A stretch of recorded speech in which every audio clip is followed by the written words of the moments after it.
जय हिंद दोस्तों, आज हम लोग देखते हैं कि हाइब्रिड पैरामीटर क्या होता है।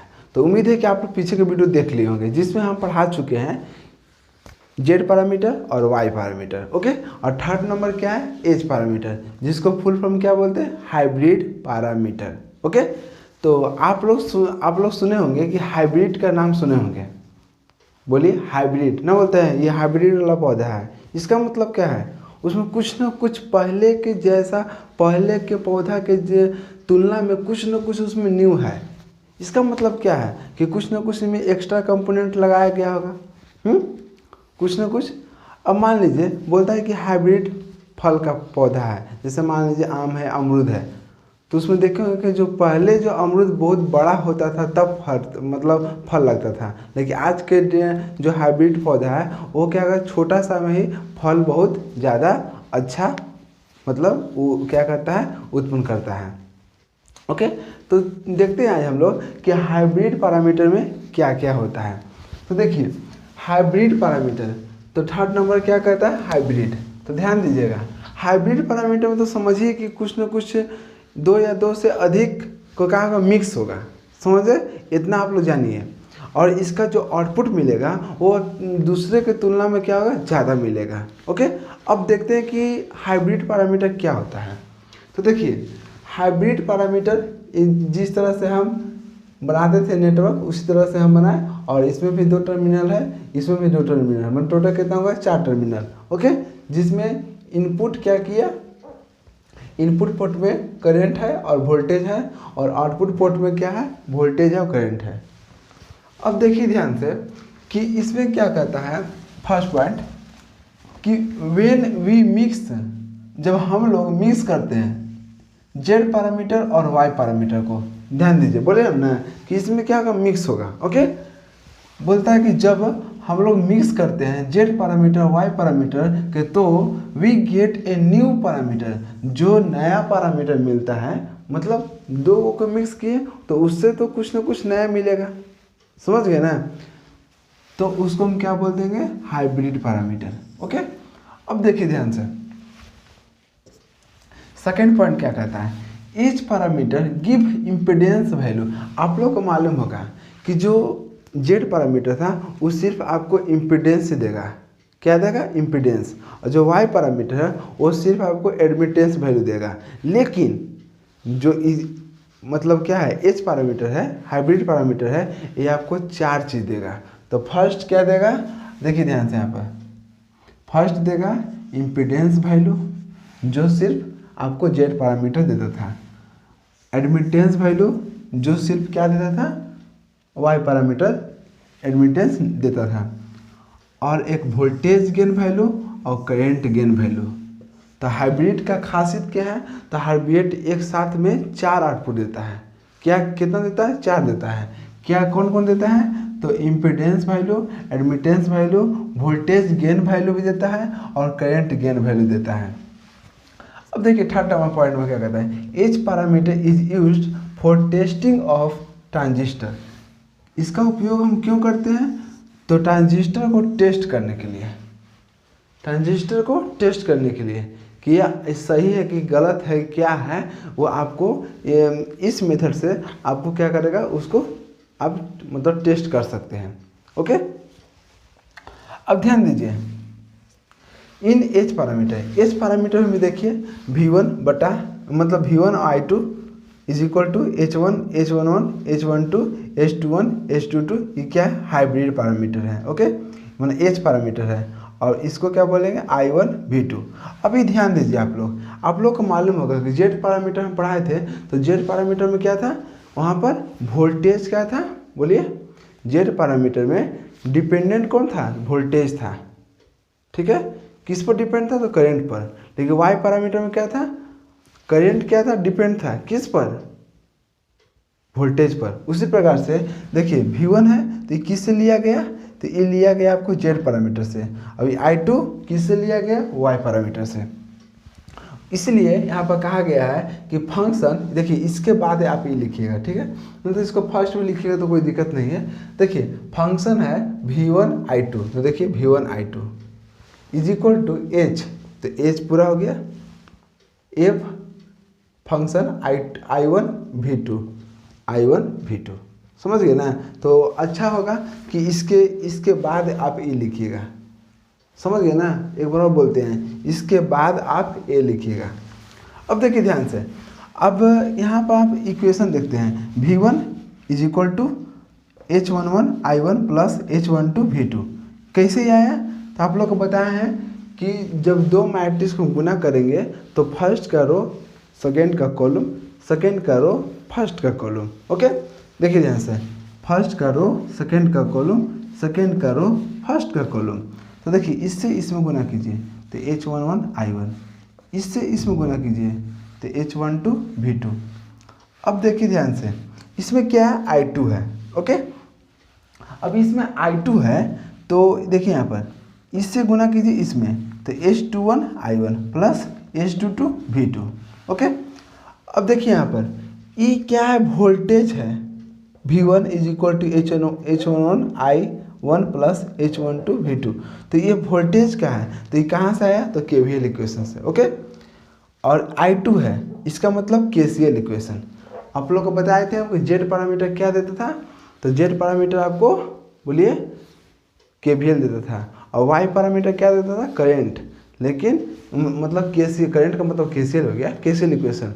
और यहाँ हाइब्रिड क्या दोनों दे रहा है, तो फर्क है ना, बहुत जो फर्क है। उन्हें दो को मिलकर एक काम करता था, लेकिन ये अकेले मिलकर दो काम कर रहा है, KVL का भी और KCL का भी। उन्हें दो मिलकर दो चीज़ देता था, लेकिन ये अकेले मिलकर चार चीज़ देता है, फर्क बहुत ज़्यादा है, इसीलिए इसको नाम पड़ा हाइब्रिड। समझ गए ना। अब देखिए ध्यान से, जिसमें V1 एंड I2, जो V1 एंड I2 है वो क्या है, डिपेंडेंट है। डिपेंडेंट का मतलब क्या हुआ, दूसरा पर निर्भर है। ओके, और I1 एंड V2, जो इसमें I1 एंड V2 है ये क्या है, इंडिपेंडेंट है, मतलब आत्मनिर्भर, मतलब खुद पर डिपेंड करता है, किसी और पर नहीं है। ठीक है, जिसको क्या बोलते हैं, इंडिपेंडेंट बोलते हैं। ओके, अब देखिए ध्यान से, केस 1 में देखते हैं कि केस 1 में क्या है। तो केस 1 में देखिए, अब बताइए हमको कि हमको निकालना है H11 का वैल्यू, तो H11 का वैल्यू निकालना है, H21 का वैल्यू निकालना है। तो कब निकलेगा, जब हम वोल्टेज जीरो करेंगे। इसलिए केस 1 में लेके चले हैं V2 इज इक्वल टू 0। क्यों किए, इसलिए कर रहे हैं क्योंकि हमको H पैरामीटर निकालना है।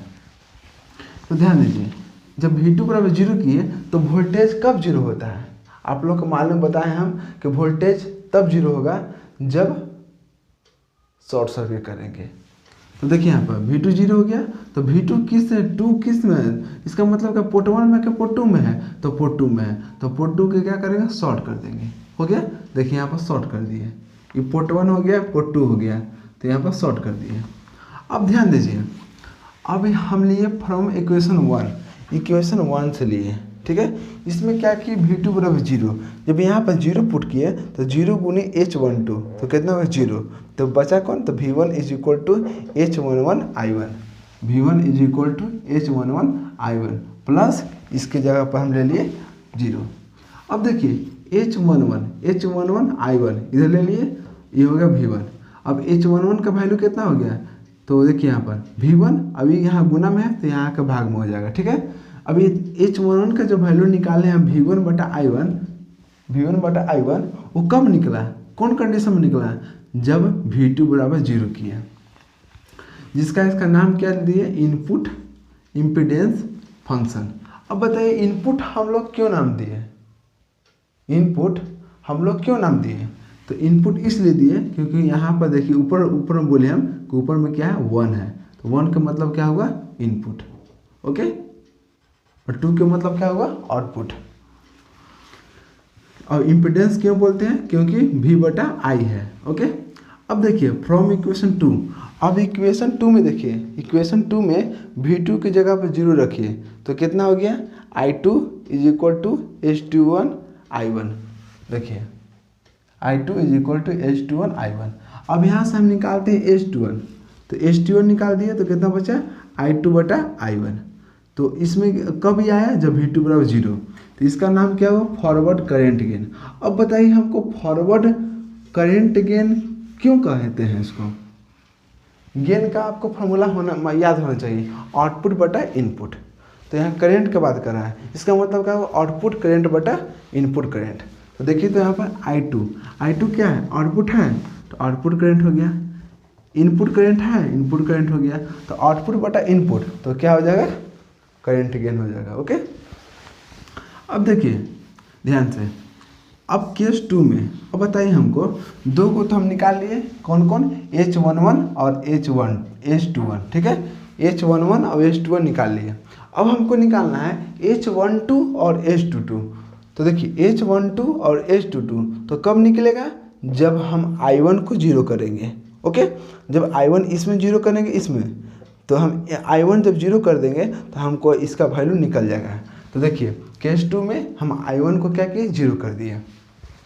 जब I1 के जीरो का मतलब क्या होगा, जब करंट कब जीरो होगा, जब हमको पोर्ट 1 शॉर्ट कर देंगे, सॉरी मतलब करंट का मतलब, करंट जीरो होने का मतलब क्या होगा, ओपन सर्किट। तो देखिए किसको जीरो करना है, तो I1 के, इसका मतलब पोर्ट 1 के, तो पोर्ट 1 में जो करंट है उसको जीरो करना है, तो जीरो कब होगा, जब ओपन सर्किट। तो देखिए यहाँ पर पोर्ट 1 को क्या कर दिए, ओपन सर्किट। अब देखिए फ्रॉम इक्वेशन 1 में देखिए हमको करंट का वैल्यू क्या जीरो रखना है, तो जब जीरो रख दिए तो कितना आएगा, V1 is equal to H12 V2। तो इससे हमको क्या निकल गया, H12, तो H12 का वैल्यू कितना होगा, V1, अभी ये चल जाएगा नीचे तो होगा V1 बटा V2, I1 is equal to 0। अब ये देखना है हमको कि हमको इसका नाम हुआ रिवर्स वोल्टेज गेन। अब हमको बताइए, वोल्टेज गेन तो पता हो गया कि आउटपुट बटा इनपुट को कहते हैं, तो यहाँ पर हमको क्या है, V1 बटा V2 है, समझ गए ना। इसका मतलब इनपुट वोल्टेज बटा आउटपुट वोल्टेज है, उल्टा है, इसलिए इसको नाम पड़ गया रिवर्स। यहाँ पर क्या है, सीधा था, आउटपुट बटा इनपुट, इसलिए इसको नाम दिया फॉरवर्ड, समझ गए। यहाँ पर रिवर्स क्यों हुआ, क्योंकि वोल्टेज गेन कर रहा है, और गेन हमेशा क्या होता है, आउटपुट बटा इनपुट, लेकिन यहाँ पर देखिए इनपुट बटा आउटपुट है, मतलब उल्टा है, इसलिए इसका नाम पड़ गया क्या, reverse voltage gain. From equation 2 से देखिए, इक्वेशन 2 में जब हम I1 के वैल्यू जीरो रखें तो क्या हो गया, I2 is equal to H22 V2। अब H22 का वैल्यू निकालेंगे तो कितना बच गया, I2 बटा V2। कब, जब I1 का वैल्यू निकालने जीरो। इसका नाम हो गया आउटपुट एडमिटेंस फंक्शन। अब बताइए एडमिटेंस क्यों बोले, क्योंकि I बटा V है, और आउटपुट क्यों बोले, क्योंकि यहाँ पर ऊपर क्या 2 है, तो 2 है तो हो गया, क्या होगा, पोर्ट 2 में हो गया, तो पोर्ट 2 का मतलब क्या होगा, आउटपुट। एडमिटेंस क्यों, क्योंकि I बटा V है, I बटा V के ही बोलते हैं एडमिटेंस, और इम्पिडेंस बोलते हैं V बाई I के, जिसको हम इसको डिनोट करते हैं H0, इसका डिपेंड कर, इसको डिनोट करते HR क्यों, क्योंकि रिवर्स, इसको HF क्यों, F फॉरवर्ड, और इसको HI से इनपुट, अब इसका HO आउटपुट। तो चलिए इसमें कुछ और इसका जो इक्विवेलेंट सर्किट होता है उसको हम अभी देखते हैं। चलिए यहाँ तक नोट ऑन कीजिए।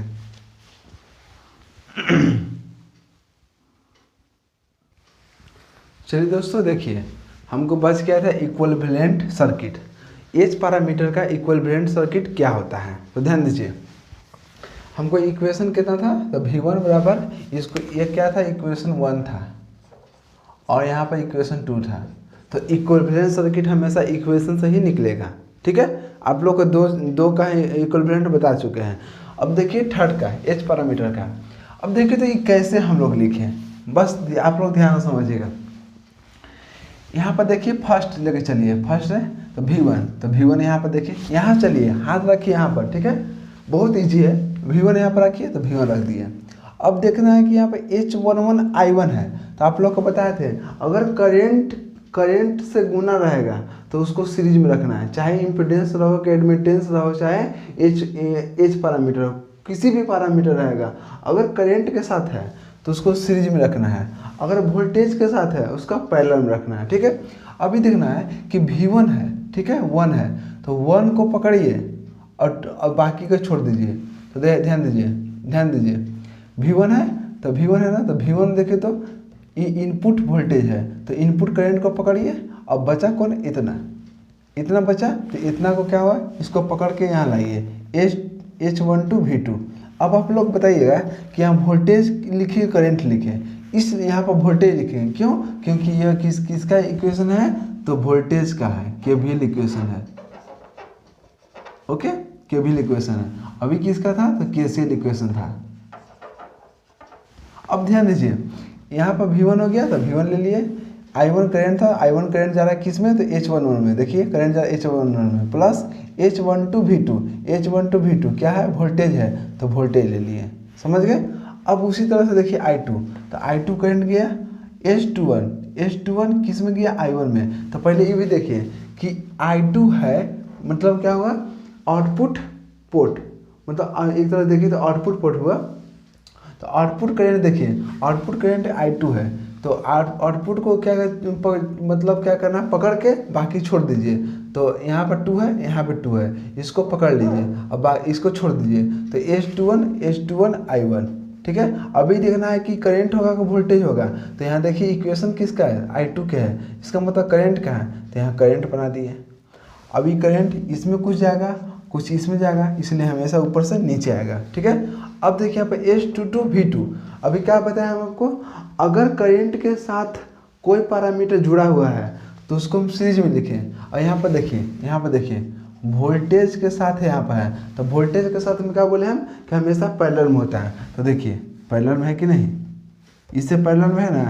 और यहाँ देखिए यहाँ पर करंट था, यहाँ पर देखिए यहाँ पर करंट था, तो करंट के साथ है तो सीरीज में, वोल्टेज के साथ है तो पैरेलल में, ये वाला। जो बचा उसको अगर वोल्टेज का इक्वेशन है तो उसको वोल्टेज सोर्स बना देना है, और करंट का इक्वेशन है उसको करंट सोर्स बना देना है। तो उम्मीद है कि आप लोगों को बहुत अच्छा तरह से समझ में आ गया होगा। तो नेक्स्ट वीडियो में हम आप लोग को बताएंगे कि ABCD पैरामीटर क्या होता है।